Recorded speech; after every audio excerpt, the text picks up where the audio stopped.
Kanina pa. Sa huli. Sino kaya ang magiging big winner? Guys, vote nyo ako.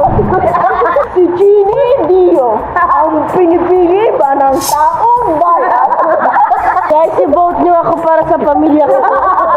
At ang sunod, si Lalay Makaraig, ang danceris ng Pasay City. Guys, vote nyo ako para maging dancer na. At ngayon, Jenel, ang lalaki na pinili ng taong bayan na magpatuloy sa Bicol. Howard Makaraig. Bata niya ka, birthday ko! At ngayon, nandito na si Daday